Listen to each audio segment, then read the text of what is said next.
Hi guys, Jasmo here, and today I have a video covering a little bit of an update in terms of how the league is going so far for me and what are my plans and the builds I'm working on. There are a couple of builds that I have right now that I'm preparing. One of them is a Necromancer build. However, the Necromancer build was not as fast as I wanted it to be in the maps, so I decided to put that one on hold, and I'll have that Necro character for later when I want to work on another build. But for now, I'm working on an EK or possibly Bladefall, Blade Blast build, any kind of physical damage spell. That's why I call the character Harvest Blades. Because for now, I'm using EK because it's just the fastest way to clear maps and just level very quickly. So that's what I'm doing right now. But later, it might become Bladefall, Blade Blast character. I might use like Spell Slinger with Bladefall, Blade Blast. I might use also EK with that Spellslinger setup. I've been trying all kinds of different things, but the EK right now is like the fastest clear. I'm just gonna do like a quick character overview if you wanna follow and do something similar. I definitely recommend EK Trickster if you wanna like clear the maps quickly, but it's not good for bossing. So I would recommend it if you have like another bossing character. Like for example, I have the Ball Lightning Miner. So if I'm getting to Awakener, then I'm just, or like the Conquerors, right? I'll just leave the Conquerors for the Ball Lightning Miner. So I'll just spam maps until I get a Conqueror, and then I hop on the Ball Lightning Miner, kill the Conqueror, grab the loot, and then continue with the EK character. So in terms of the Ascendancies, early on it's pretty flexible, like you just grab these. Later on, Harness the Void is going to be what the build is going to be built around, because it's probably going to be like an Eternity Shroud crazy conversion build, which I always wanted to do something like that, and now we have so many physical spell skills that it's actually very nice, and there are so many options, and it's gonna have absolutely insane damage. But for leveling, I recommend going through physical and chaos damage, and then going quickly to grab the Ring of Blades, so that you can do the EK Nova as soon as possible. And then first you pick like Swift Killer or Weave the Arcane, then you pick the other one, and then you go for the last two after you finish the story progression. Do I need this 30 node? I should probably grab some more strength somewhere else on my gear and actually remove this node. The reason why I need strength is for the Tactician belt, but I'll talk about that in a moment. So we're just grabbing physical damage, a lot of physical damage. We're grabbing here Projectile Spears, an additional target, because we're already here by the Acrobatics and Phase Acro, so it doesn't cost us any travel points, and we just pick up projectile damage, and Pierce. Crit life, crit life, fizz damage, cast speed, attack speed. That's really strong. Again, cast speed, crit, some spell damage and mana regen, crit, life, and I'm gonna pick up the jewel here now. Then I'm gonna pick up a jewel here. That is 2-point jewel, another 2-point jewel here, 3-point jewel here. You can pick up 3-point jewel here, 2-point jewel here. So there are so many jewels that you can pick up with this. Later on, you could also go for like this crit, Harrier, and here additional jewel again. So there are so many options for like scaling with really good jewels. That's basically how the tree looks. In terms of the gear, it's just a dagger with +1 to all spell skill gems, but you can have like +1 to physical skill gems. Here +1 to physical skill gems on the shield, because we want to be shield charging, because Trickster is pretty fast with the extra attack speed and cast speed. I have the gloves, Rampage gloves, that give me just a bunch of crit. That's it. And on Unholy Might when I gain Rampage, but it's not a reliable source of damage. However, it's a pretty big boost of damage, but only like when you gain the Rampage stacks. Then we have the Tactician, which is amazing because it gives you strength and int for its own requirement, and then you get global fizz damage, a lot of flask charges, which are pretty important, a lot of elemental resistances, and also crit chance. So this is pretty good damage, and the flask charges are important for our flasks, mostly like Atsiris Promise and Taste of Hate, and I got already got perfectly rolled ones. This flask, with like later when we do the physical to all the elemental conversions, is gonna give us an absolutely insane amount of damage.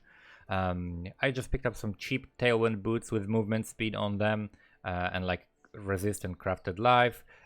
We just got like life resist gear on everywhere else. Like this is just some life resist 6 link that was corrupted that I pick up for like 20 chaos or something like that, just to have a 6 link early on, just so that I can hop into the maps and zoom really quickly. So yeah, at Serious Promise is 1 flask you want, because it will take 20% of your fizz damage, and then also your leeching. As you can see, I'm not using a life flask, because again, I'm not planning on bossing with this character, so if I'm in a situation where I need to sustain my health for a really long time and not have flask, that means I'm doing something wrong.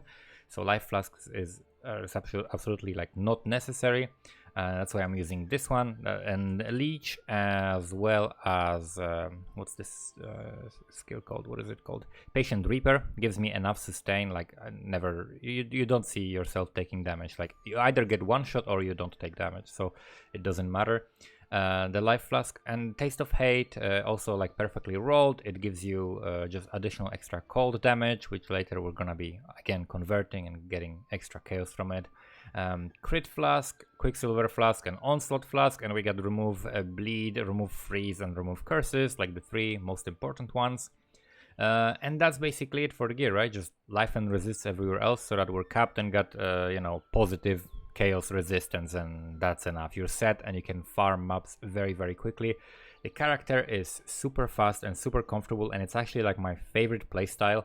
I have a setup for single target that has Blade Vortex, Val Blade Vortex, because it allows me to just pop the Val Blade Vortex on a boss and then continue using EK, and that gives you that extra boost of single target for killing bosses in the maps. I'm not even doing Metamorphs because they have still too much health, but later on we will have enough damage to do bossing. It's just not yet, right? Not at this stage of the build. At this stage it's just like power farmer. It's going very quickly through the maps, and it's like my favorite playstyle, because you just shield charge in the middle of the packs, you press the EK, you have spell echo, so it pops twice, and it kills everything around you, and you just keep zooming. You use flask every now and then, and you just keep zooming, and you don't have to think about anything. You don't have to aim anything. You don't have to press extra keys. You just have basically 2 keys, right? The shield charge and the EK, and that's it. I also have a flame dash to like traverse obstacles and things like that, because shield charge cannot do that. But other than that, that's basically all there is to the build. And the amount of min-maxing we can do with Eternity Shroud later on is absolutely insane. We can get millions and millions of damage with this, and it's going to be mostly chaos damage that we're dealing, so it's going to be absolutely crazy. I was also considering maybe doing poison or something like that, but the build is extremely comfortable. If you want to quickly farm T1 seeds and then get some crafts and then store them in your horticrafting stations and sell them, then I definitely recommend this build. This will not be able to fight conquerors very effectively. Like you can kill them, but it's like a pain in the ass, because your mana regen is gating your damage, and your single target damage is not good. So I definitely recommend having like another bossing character, and with another bossing character, it's so comfortable to like zoom through maps with this character. Like I don't think I've ever played anything better and faster for clearing maps than EK Trickster or EK Scion.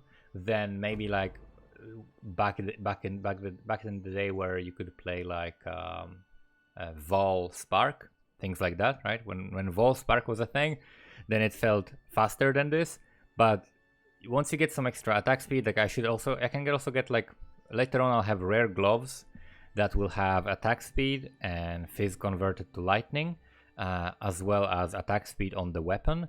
And you can just have absolutely crazy amounts of attack speed and cast speed, and you just zoom through the maps so fast.